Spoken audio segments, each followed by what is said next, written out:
Frost blanketed the windows of the old sedan where Daniel, a 36-year-old single dad, slept curled around his baby boy. Streetlights cast pale stripes across his exhausted face, each breath clouding the freezing air. He whispered an apology to his son, pulling a thin blanket tighter. Another night with nowhere to go. Then 3 sharp knocks broke the silence. A CEO stood outside watching him closely. Stay, because this touching story begins with a single knock.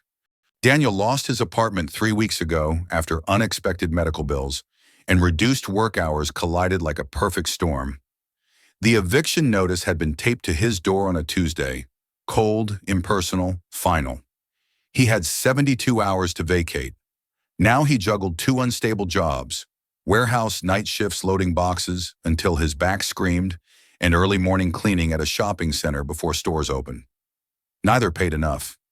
Neither offered benefits. Together they barely covered gas and formula. His car became their shelter, a 2004 Honda Civic with a failing heater, cracked windshield, and back seat converted into a makeshift nursery. Baby bottles warmed at gas station sinks. Diaper changes in parking lots under flickering lights. Soft lullabies whispered through exhaustion. Daniel's voice cracking as he rocked his 6-month-old son, trying to pretend everything was okay. He parked near a corporate building downtown, believing it was safer. Well-lit, security cameras. Less chance of trouble. The building was called White Industries, a gleaming glass tower that represented everything Daniel used to think he could achieve before life unraveled. Tonight was colder than usual. December wind cut through the car's thin metal shell. The baby, Michael, named after Daniel's late father, cried from hunger. The formula container was nearly empty. Payday wasn't until Friday, 3 days away. "I'm sorry, buddy," Daniel whispered, warming the bottle between his hands, his breath visible in the frigid air. "I'm so sorry. Daddy's trying. I promise I'm trying." Michael's cries softened as he drank, tiny fingers wrapping around Daniel's thumb. In moments like these, Daniel felt the weight of every failure crushing his chest. He was supposed to protect his son, provide for him. Instead, they were sleeping in a car. His wife, Sarah, had died 2 years ago. Complications during childbirth that spiraled into sepsis. She'd held Michael once, smiled at Daniel, and whispered, "Take care of him." Then she was gone. Daniel had tried. God, he'd tried. But medical debt, funeral costs, and a job market that didn't care about grief or single fathers had dragged him down slowly, inevitably. Early morning, 5:47 a.m. The sky was still dark, stars fading into dawn. Ethan White, CEO of White Industries, arrived for his usual early start. He was 41, built his company from nothing, known for his sharp mind and sharper business tactics. He pulled into the executive parking lot in his Mercedes, mind already running through the day's agenda. Then he noticed the fogged-up sedan. Strange. Security usually cleared overnight parkers. Curious and slightly concerned, Ethan approached. He knocked 3 times on the window, sharp, authoritative. Inside, Daniel jolted awake, heart hammering. Michael stirred but didn't cry. Daniel frantically wiped condensation from the window and saw a man in an expensive coat staring in. He rolled down the window a crack, cold air rushing in. "I'm sorry," Daniel said immediately, voice hoarse. "I'll move right now. I wasn't—" Then Ethan saw the baby in Daniel's arms, wrapped in a thin blanket, and his prepared speech died in his throat. Shock washed over him, not at trespassing, but at the realization of what he was actually seeing. A father, a baby, a car packed with everything they owned, the nearly empty formula container on the dashboard, the exhaustion carved into every line of Daniel's face. This man wasn't trespassing. He was surviving. "Wait," Ethan said quietly. "Don't leave yet." Daniel froze, uncertain, protective instincts making him hold Michael tighter. Ethan crouched down to window level, his expensive shoes touching cold pavement. "How long have you been out here?" Daniel's voice broke. 3 weeks. "In this weather?" A nod. "With a baby?" Another nod, shame flooding Daniel's face. Ethan stood slowly, mind racing. Then he made a decision that would change both their lives. "Come inside," he said. "Bring your son. Let's get you both warm." Daniel hesitated, every instinct screaming this was too good to be true, that there would be strings attached, that powerful men didn't help homeless fathers out of kindness. But Michael was shivering, and the formula was almost gone. "Just for a bit," Ethan added, voice gentler. "Please, it's freezing out here." Daniel gathered Michael and the diaper bag, stepping out on unsteady legs. His body ached from weeks of sleeping in cramped positions. He followed Ethan through the glass doors into the lobby. Warmth hit him immediately. Blessed artificial heat that felt like heaven. The lobby was all marble and soft lighting, elegant furniture arranged precisely. A Christmas tree stood in the corner, decorated with silver and gold. Daniel felt intensely out of place in his stained jacket and worn jeans, but Ethan guided him to a comfortable couch. "Sit," Ethan said. "Please." Daniel sat stiffly, hands shaking. Michael kicked happily against the soft rug beneath him, responding to the warmth. Ethan disappeared briefly, then returned with a security guard carrying coffee, breakfast sandwiches, and, Daniel's breath caught, a container of formula. "I called the 24-hour pharmacy across the street," Ethan explained. "They delivered." Daniel stared at the formula, tears blurring his vision. "I can't pay you back right now." "I'm not asking you to. I don't take charity. It's not charity." Ethan sat across from him. "It's breakfast and baby supplies. That's all." Daniel wanted to refuse, pride still holding on by a thread. But Michael was hungry, and the sandwich smelled incredible, and he was so tired of pretending he could do this alone. "Thank you," he whispered, voice breaking completely. As Michael fed happily with the new formula, Daniel began talking, words spilling out like water through a broken dam. His wife passing away, the medical bills that never stopped coming, the job that cut his hours without warning, the landlord who wouldn't accept late payment, the nights in the car, terrified someone would call child services and take Michael away because he couldn't provide a stable home. "Every paycheck goes to keeping him fed, clean, safe," Daniel said, staring at his son. "I don't mind being hungry. I don't mind sleeping in a car. But he deserves better. He deserves everything, and I can't give him anything." Ethan listened without interrupting, noticing Daniel's work-calloused hands, the genuine affection in every touch and glance toward his son, the way exhaustion had carved hollows beneath his eyes. "You're giving him love," Ethan said quietly. "That counts for something. Love doesn't pay for diapers. No, but it's the foundation everything else is built on." Ethan paused, choosing his words carefully. "My father raised me alone after my mother left. We had nothing. He worked 3 jobs. I remember nights eating cereal for dinner, sleeping in motels when we could afford it. But I never doubted he loved me. Never doubted I mattered to him. That's what saved me."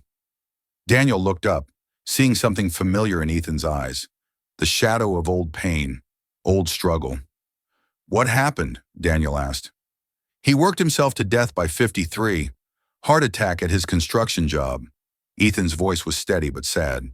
"I built this company because of him, to prove his sacrifices meant something." Silence settled between them, 2 fathers from opposite worlds, connected by love and loss, and the impossible weight of trying to be enough. "The employee lounge on the 2nd floor has couches and a private bathroom," Ethan said finally. "You can rest there safely for a few hours. There's a changing table. It's quiet." Daniel's tears fell freely now. "Why are you helping me?" "Because someone should have helped my father." Ethan stood. "And because you're trying. That's more than most people do." Daniel broke down quietly, overwhelmed by unexpected kindness he'd stopped believing existed in the world. Michael cooed softly, reaching for his father's face, and Daniel held him close, breathing in his baby powder scent, feeling hope for the first time in weeks. "Keep watching, because the moment Daniel thinks things are improving, everything is about to shift again." Word spread through White Industries like wildfire. By 9 a.m., security had reported to HR, "There's a homeless man with a baby in the employee lounge." By 10 a.m., HR had alerted the board, "Mr. White brought an unauthorized individual into the building."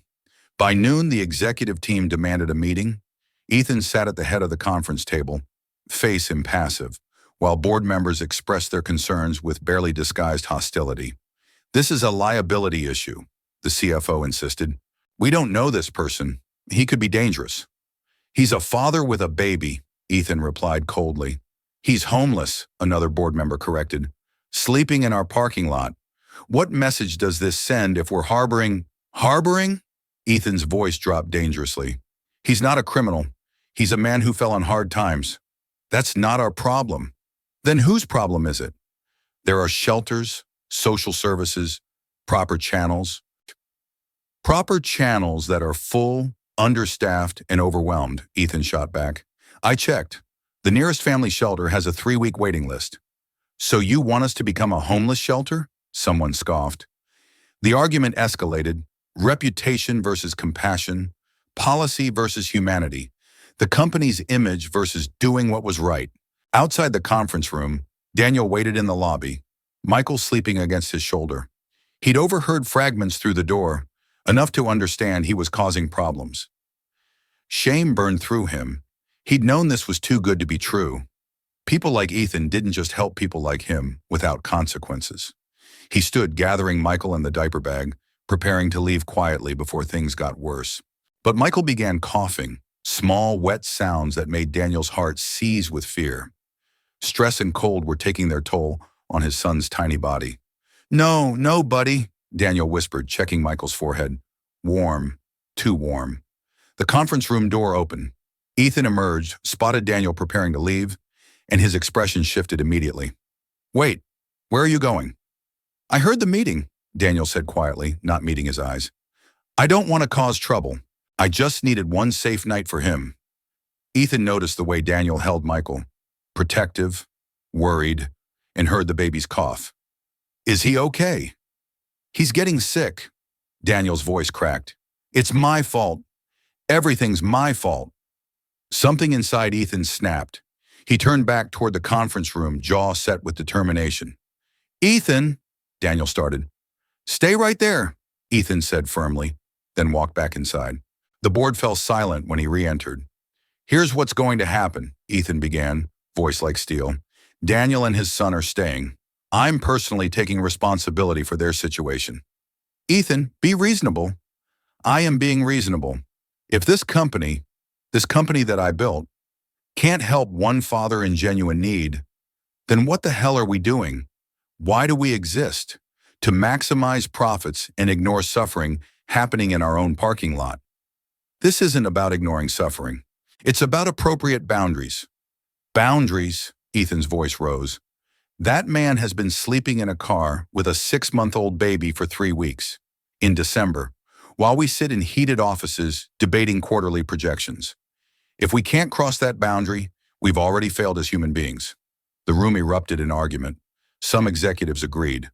Others insisted Ethan was being emotional, impractical. I'm offering him a temporary position, Ethan announced, facilities assistant, and I'm arranging safe housing assistance through the company's charitable foundation. You can't make that decision unilaterally. I'm CEO. Yes, I can. The board can challenge. Then challenge me, Ethan said coldly. Call a vote. Try to remove me. But while you're doing that, I'll be helping that man and his son, because that's what leaders actually do. He walked out, leaving stunned silence in his wake. Daniel was still in the lobby, rocking Michael gently, trying to soothe his cough. Ethan approached, expression softer now. Come on, he said. We're taking him to get checked by a doctor.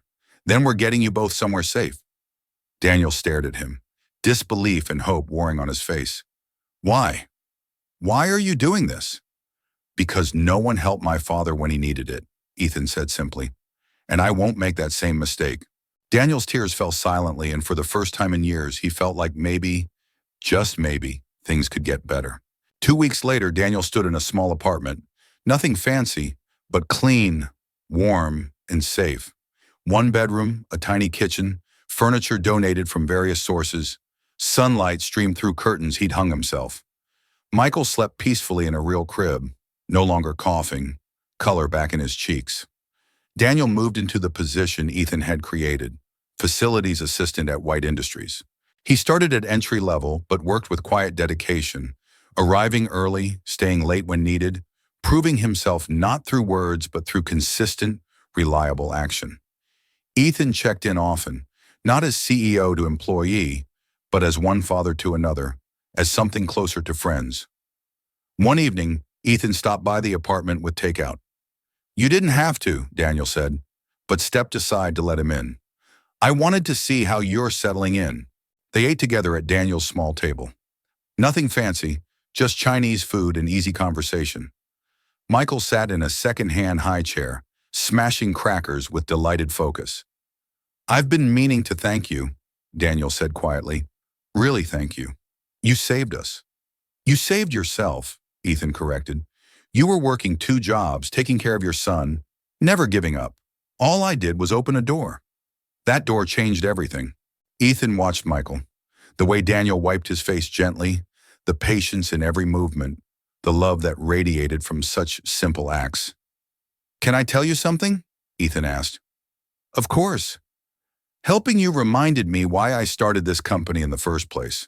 Not to get rich or powerful, but to create something my father would have been proud of. Somewhere that treated people with dignity." He paused. "I'd lost sight of that. The board meetings, the quarterly reports, the constant pressure to grow bigger. I forgot the point of it all." "What's the point?" Daniel asked softly. "People. Moments like this. Making sure fathers don't have to choose between feeding their kids and keeping them warm." Months passed. Daniel's life stabilized in ways he'd stopped believing possible. A montage of moments. Daniel assembling the crib in his apartment, Michael watching from a playpen, babbling encouragement. Ethan holding Michael awkwardly at first, then with growing confidence, making silly faces that drew squealing laughter. Simple meals shared, nothing expensive, just company and conversation. Laughter returning to Daniel's eyes, lines of constant worry softening. The apartment filled with life. Michael's toys scattered across the floor, drawings taped to the refrigerator, photos on the walls. Evidence of healing, of rebuilding, of second chances taking root. 6 months after that freezing night in the parking lot, Daniel stood in the White Industries lobby at sunrise, the same place everything had changed. He wore clean clothes, stood taller, held Michael with the confidence of a father who could finally provide.